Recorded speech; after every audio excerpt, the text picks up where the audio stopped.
This is Walter J. Bauman's special presentation for Masterpiece Theater. So pull up a scone and a cozy chair and a cup of tea for An American in Saigon, or as I like to call it, an overthinker at war.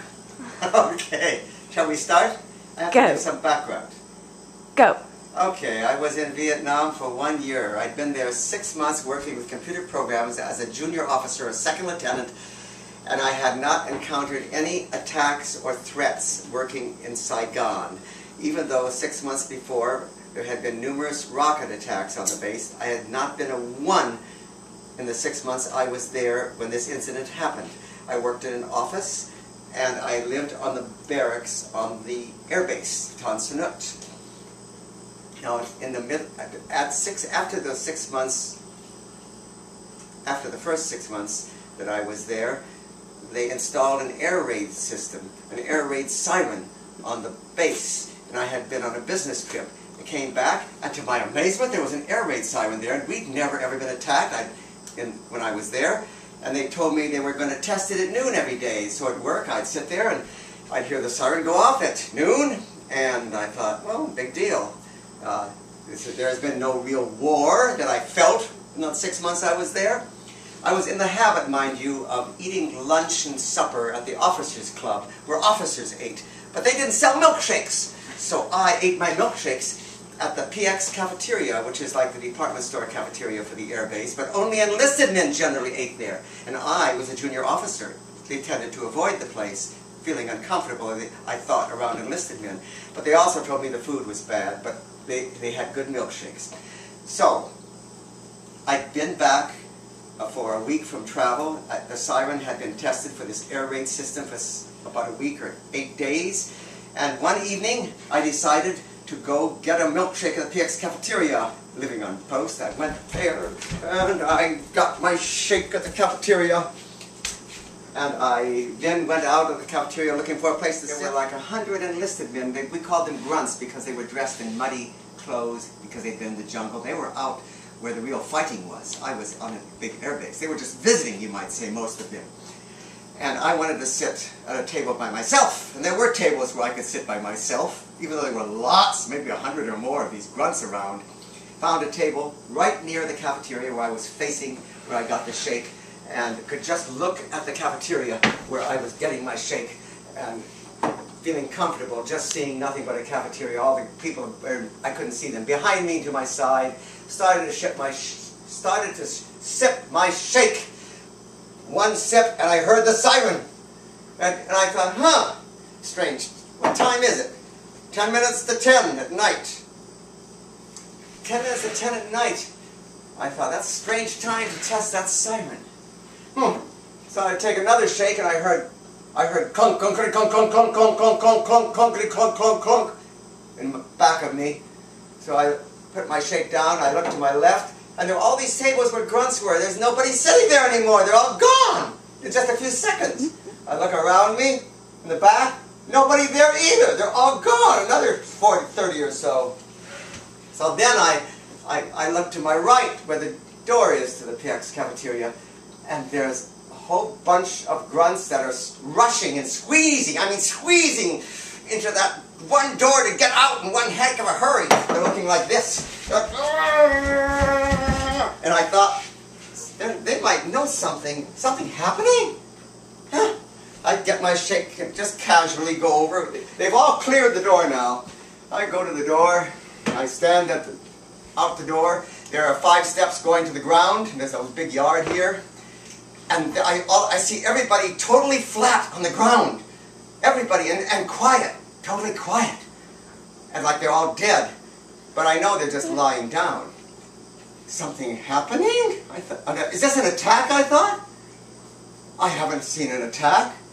I look around for explosions. I look up in the sky. I think, am I in a movie? I actually thought that. Am I in a movie? It's like nothing's happening, but something is happening. And I look at the sky, perfectly clear with stars. And then I look at the people on the ground again, and it's so quiet. And what am I going to do? maybe if I stay here and something happens, I might get killed because I better get down on the ground where they are. So I take my shake and I go down there, slightly briskly, looking for a dry spot. I have a pretty uniform on, a summer uniform. They've got dirty clothes. I've got to have a clean spot as an officer. So I find a nice clean spot quickly, and I get down with my shake, and I lay down, and I feel very silly because I haven't done this kind of thing. There's people all around me. I feel like they're going to do something like, "Hey, foo-foo!" Well, anyway, I get down flat. I look up at the sky, and nothing's happening. It's all quiet. I don't hear explosions. Now, are rockets coming in? I look for rockets. I don't even know what a rocket looks like if it's in the sky. 20 pounds of dynamite in a tin can, basically, flying around to kill you. And I keep looking. After about 40 seconds, I get up and look around. Are they still there, these other people? I can't hear them. There they are. Yes, back down. And I look, and then after another 40 seconds, I look up again. They're still there. Nobody's talking. And after about 5 minutes of silence and getting up and looking around to see if people are still there, a Jeep comes by, and 2 MPs come out saying, they say, "All clear, all clear." And then everybody starts getting up, including me and my shake. I have saved my shake. And it's only 5 minutes. I just drink it. And there's a can not too far away. I throw it away, and I'm going to go to the library and read a book now. And the library is about 100 yards away in a little shed. And I know there's a gray-haired American little old lady librarian there, and you can read books. And I have my little officer's uniform on, and I go to the library, with the shed, which is 100 yards away, open the door, and to my amazement, they're all under tables and chairs. Some people, and the little gray-haired librarian's there too, under a table. And she looks up at me, and as I open the door, and she says to me, I said, "What's going on?" She says, "You can't come in here." And I said, "Why not?" And she says, "There's an alert on." And I said, "Oh, it's all over. We got the all clear." And she says, "Well, we haven't been told yet. If you come in here, you've got to get under a table." I look at her and forget it. Now I just go. But what I should have done was look at her and say, "Look," I should have pointed to my little bitty gold bar and said, "I'm telling you, the alert's over. It's all clear." And I should have walked in and read my magazine. I didn't do that. I just went home. Well, that's the end of that story. Nothing else happened. But there's another account that Angela wants me to tell. It's not that good. I didn't hear one rocket. The day before I left, I was in my hooch room. A hooch is a 2-story barracks building. I was in the 2nd level, and I had an 8-foot by 8-foot private room, if you can call it. Yeah, it's tiny. And it was 6 at night, 6 in the evening, and sunny and clear sky, and I was reading a book the day before I was to go back to the States.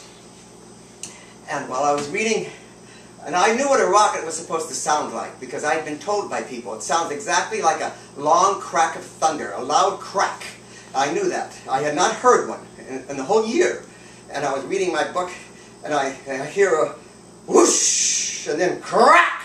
And I thought, I didn't jump, it wasn't that loud, but pretty loud. And I thought, it sounds like a rocket. I mean, it was a clear sky, it had to be a rocket. I wonder if I should get up. Wait, if I get up, another one comes in and lands, I might get perforated. Wait, if I don't get up, I'm on the 2nd floor, I might get perforated anyway. I better get up. I got up, and I went downstairs, and there was a rocket that had landed a half-mile away, and there was no 2nd rocket, and I wasn't perforated. And that's the end of that story. Which is why I called it an overthinker at war. Yes! Yay, bow. Clap, clap, clap, clap, clap, clap, clap, clap, clap. Yay! Thank you.